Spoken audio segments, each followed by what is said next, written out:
하나님 우리 아버지와 주 예수 그리스도께서 은총과 평화를 여러분에게 내려주시기를 빕니다. 오늘 우리는 교회 이력으로 시작인 2023년 대림절 첫째 주일을 맞았습니다. 대림절이 의미하는 세 가지는 다음과 같습니다.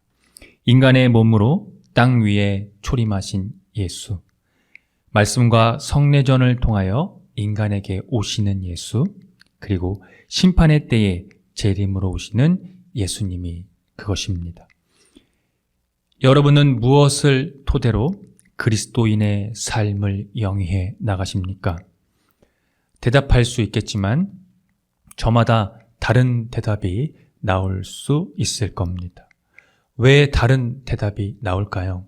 물론 그리스도교 신앙을 설명하면 하나의 결론, 예를 들면 구원론 같은 것인데요. 그 하나의 결론이 되는 의미를 다양하게 설명이 가능하기는 합니다만 정확하게 신학적인 설명을 할 수 있는 것은 다른 문제입니다. 오해는 하지 마십시오. 지금 당장 여러분 모두가 신학을 하라는 것은 아닙니다.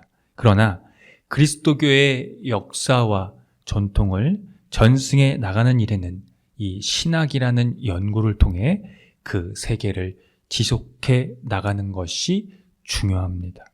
아니, 그것은 당연한 일입니다. 거기에서 권위와 정당성이 확보되기 때문입니다. 앞서 무엇을 토대로 그리스도인의 삶을 연명하느냐고 물었습니다. 여러분들의 대답은 다양할 것이라고도 말씀드렸죠. 그런데 그 다양한 대답 안에는 신학이 다 담겨 있습니다. 하나님에 대해서 여러분들이 거론한다면 그것은 신론이고, 예수님은 그리스도론, 성령은 성령론 등이 그렇습니다.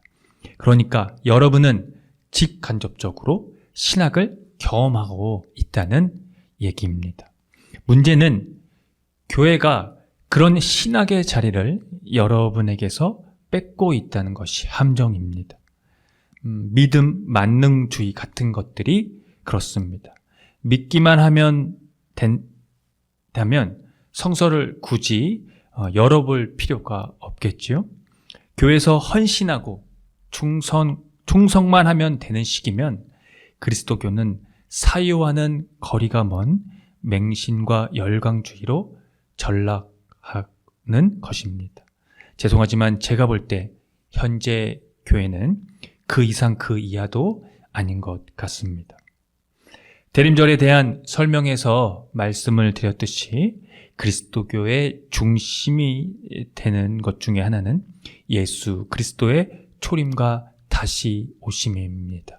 그 안에 많은 것들을 내포하고 있기 때문입니다. 구약은 메시아의 초림을 기다렸고, 신약은 그 메시아를 예수님에게서 경험하고 그의 생애 가운데 드러난 십자가와 부활 사건의 생명을 토대로 하는 예수 그리스도의 다시 오심을 기다리기 때문입니다. 이것이 그리스도 교회의 핵심이며 교회의 발흥의 근간입니다. 여기에서 그리스도교의 이 시발점이 갖는 이 속성은 바로 종말론이라고 할 수 있습니다. 즉, 그리스도교의 이 본질 자체가 종말론적이라는 의미입니다.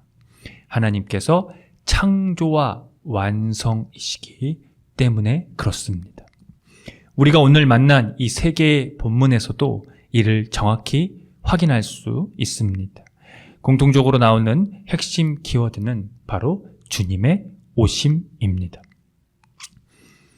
이사야 64장은 유다의 바벨론 유수가 끝과 동시에 계속적인 실패, 하지만 하나님이 자기 백성과 열방의 미래에 대한 이야기의 한 부분을 담아내고 있습니다. 백성들은 자신들을 위해 다시 한번 이 하나님의 역사가 있기를 간절한 마음으로 기도합니다. 이것이 이사야서에서 가장 통절한 부분이라고 할 수가 있습니다. 공동체를 위한 탄식과 간구, 그리고 역사적인 회상, 불평, 고백, 간청 등 위 내용들이 이 탄식시의 요소이거든요. 그 요소를 갖고 있기 때문에 학자들은 이 64장을 탄식시로 분류하기도 합니다. 여기서 이 결정적인 것은 하나님의 임재만이 그들의 상황을 변화시킬 수 있다는 믿음입니다. 그래서 하늘이 갈라짐과 산들이 진동, 그리고 불이 섣불 사르는 것은 거룩하신 하나님의 임재를 나타내는 전형적인 표현들입니다. 이사야는 그것을 가리켜 주님의 강림이라고 명시했습니다. 그런데 누가 이 놀라운 기적을 경험할 수 있을까요? 오늘 이사야서의 그 64장 5절에 의하면 기쁘게 공의를 행하는 자와 주의 길에서 주를 기억하는 자입니다.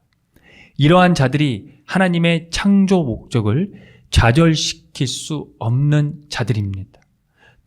토기장이가 되시는 주님의 손으로 지으신 피조물을 인식하기 때문이죠. 오늘 마가복음 저자는 이사야가 명시한 이 주님의 강림의 표현들에 대해 운유적 표현을 덧붙여 서술하고 있습니다. 해가 어두워지고 달이 빛을 내지 않으며 별들이 떨어지고 하늘의 사력들이 흔들린다는 것이 그것입니다. 그때 사람들이 예수께서 구름을 타고 오는 것을 본다고 합니다. 구름을 타고 온다는 것은요, 그분이 천상적 존재임을 가리키는 은유입니다.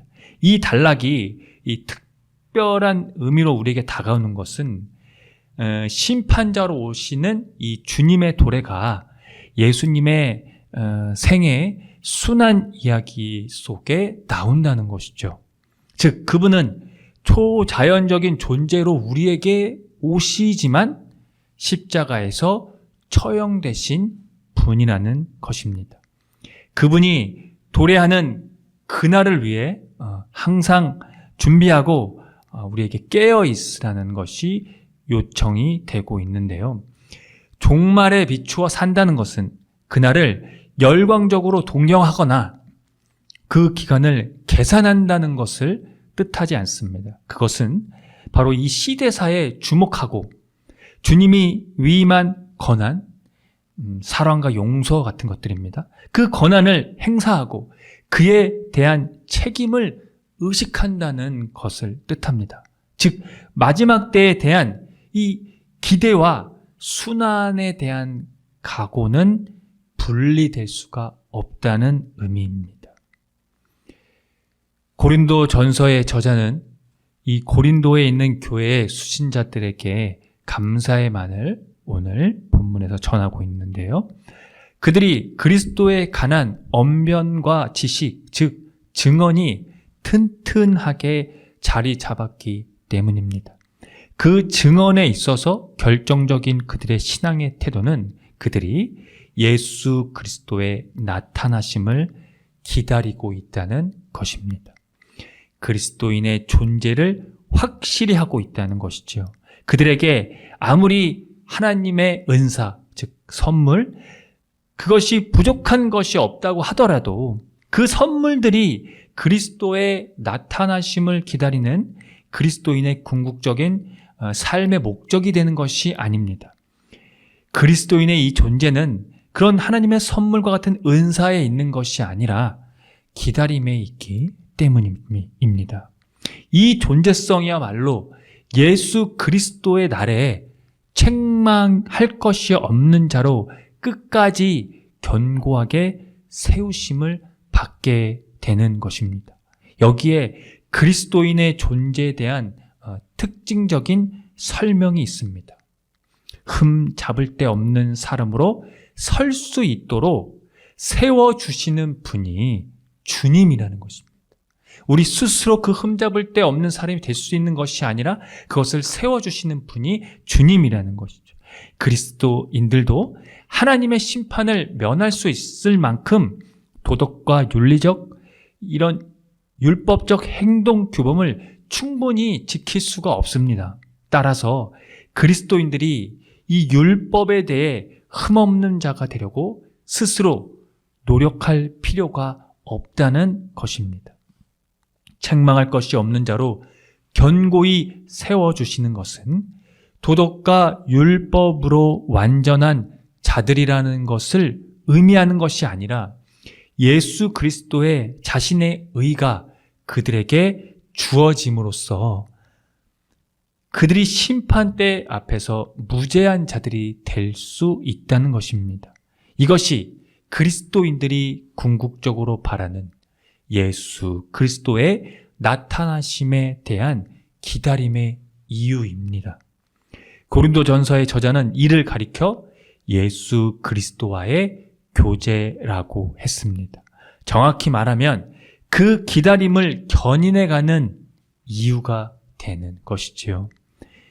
이사야에 의하면 이 교제는 기쁘게 공의를 행하는 것과 주의 길을 걷는 것과 그 주를 기억하는 것이고, 마가복음의 저자에 의하면 인자의 오심에 대한 기대와 순환에 대해 각오하는 것을 가리킵니다.